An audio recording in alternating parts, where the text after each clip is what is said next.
And here we go. Now we got Se from HQ taking on Josh from 10th Planet Orange. Josh elects to pull guard. Oh man, Se straight through that guard. And a good recovery right off the bat though. Yeah. Oh man, Se keeps the pace, doesn't he? Look at this. Right over into the mount. What an attack sequence. And he's putting pressure on that head right away. Yeah, and you know. Oh, heavy hips. Heavy hips going in that mother's milk position. Controlling the head, burying your chest deep into their head, not letting them breathe. Oh, looking for this punch choke. Doesn't have the shoulder position right now, though. Not quite. Josh surviving, looking keeping his elbows in. Choke, man. He's committed to it. He's doing a good job controlling the head, but he really needs that head pin. If he wants to run that punch choke, you've got to have that head pinned and immobilized. Josh looking to maybe try to catch a little quarter guard action. Would like to see an Alcatraz attempt. Just heavy pressure from Se. He's got those two frames on his hip on the one side, and he's turning that side, which is the right move here. Yeah, but he's just doing such a good job controlling the head that it makes it hard to move your hips in a meaningful way, you know? Right. See, look at that. Every time he cross faces and brings him back to the center. Yep. Whichever way he wants to look, Se just denies him that and brings him back to the center. Josh managed to recover that quarter guard. He's back into a three-quarter mount. But it doesn't look like he's really got it pinched. And yeah, little meat hook on the other side there. And Se just dominating the head. Nice tight hips, good positioning. Going for back to the punch choke. But I like that positioning from Josh. Forced him off by keeping the frame across the hip. Good strategy dealing with the bigger guy, trying to clinch him. Look at these hips. Josh nice butterfly guard, though. Josh doing good with those double unders. Trying to get into a leg lock position here. Got to be careful not to get stepped over. Yeah, he's working from this homie control here. Josh playing the right game, I think, clinching, trying to slow down the athleticism of Se. Coming up on that little Se very pick. comfortable. Yeah, I think he's going to make him kind of ride his weight on that one. Hey, man, he's just hanging around there from the bottom, isn't he? Yeah, Se's got pressure. He looks firmly in control of where the match is going. Back steps towards the honey hole here. He's going to go belly down. Turns off through the knee bar and nothing going. Little zealous, and Josh liking the action on top now. Oh, big butterfly sweep. So we're going to get repositioned. Good back and forth. Josh hanging tough, man. Being the smaller guy, he's hanging tough. Good positioning on the reset there by Se. Heavy hip switch again. And right back into that butterfly guard again. Josh is squirming. He's not out here. He's got that repositioning type of guard where, you know, he may not have like tight grips all the time, but he's able to move his hips. Little shin to shin here. But again, just great knee position. A little too flat, yeah. Look at this head position here on the passing. So he's gonna oh my God, beautiful hips, man. Yeah. God, I'm so glad I didn't have to fight these guys when I was a blue belt. Yeah. Dude, I would have gotten run over. Times have changed. Times have changed. Like I said before in the podcast, you know, there was a point where I was learning out of books when I first started jiu-jitsu. Jiu-Jitsu University, Salo Ribeiro. That was how we learned back then. Nowadays, you open your phone, you can watch every technique in the world in seconds. Yeah, anything you want to know. Anything. From every high-level competitor. How hard it was to find competition footage back in the day. Oh, man. It didn't, now it's just popping up free on your Instagram feed, dude. And if you did, it was on the potato cell phone video of the time. Of the from early the bleachers 2000s. in Brazil. Oh, my God. Yeah. I remember I had to learn the Estima lock. I always started calling it the sock lock because there's no footage on it. Right. The only footage that I could find was from ADCC. Estima. It was in the and stands. it was in the stands. And so somebody put it on YouTube. I just spent so much time obsessing on. That's how I learned it. I like tried to find programs to zoom in on footage. That was it. Just watching 2 specks of salt move around on the screen. And you're trying to decipher the technique. Say again, heavy hip switch, steps over. Big mount now. And this is where that mount work earlier starts to really pay dividends. Later in the round, pressure's building up. Josh on the bottom from 10th Planet Orange, being coached right now by Isaac Cordova, combat jiu-jitsu veteran. And we got the lovely Ron Turner right over there as well. That's right, Dirty Ron Turner, local Orange County legend, one of my original coaches in 10th Planet. Much love to him. They call him Dirty Ron because he's dirty, baby. He's dirty, baby. He likes the wrist lock. It's always prison rules with Ron.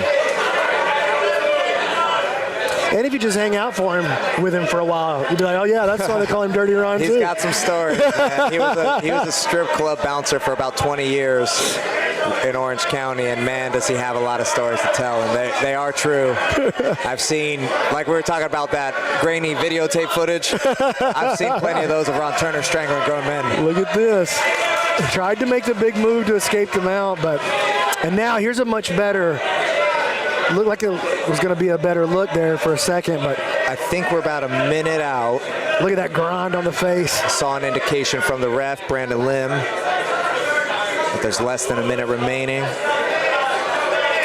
Josh has just really hung tough in this match and has not really allowed him to get into finishing positions. And I got to think this is a win for Orange. Yeah. Pulling one of the better competitors off the board for HQ. And now they're even. Both these guys are even. We're going to go down to the final competitor for both guys, for both teams rather. That'll be Sam from HQ and Kenny from 10th Planet Orange. Tell us a little bit about Kenny. Man, you know, I'm not super familiar with Kenny. I think I did roll with him a couple of weeks ago. But I'm gonna have to watch. Oh, look at this switch up. There could be a. I was thinking maybe a triangle. We're gonna see the back here. Just can't put anything together. He's stringing things together now. No, just looking for any kind of offense. Baseball bat choke attempt right here. We're getting real low on time. Oh, he might goon him to death. Man, just hanging tough. Josh has got good timing. He knows that he doesn't have a big answer for getting out of mount. You know, he's just not there. He doesn't have quite enough technique to deal with the size discrepancy. His technique's not bad, but dealing with the size. Well, the survival skill is excellent. Survival skill is there, and you know, and that's really for me, that's how I mark a blue belt, is based on their survival skill. Because what else can you do in the beginning? That's the first skill you really develop. Absolutely. Now we see a back take attempt from Se. I thought he had the arm under the neck. Oh, tried to slide back. He's just going roll for the truck. He's going for everything. He's got 20 seconds or so remaining. He's going to spend it all trying to submit Josh. I would have liked to see Sid maybe even play guard and let Josh come on top and try to submit him, you know?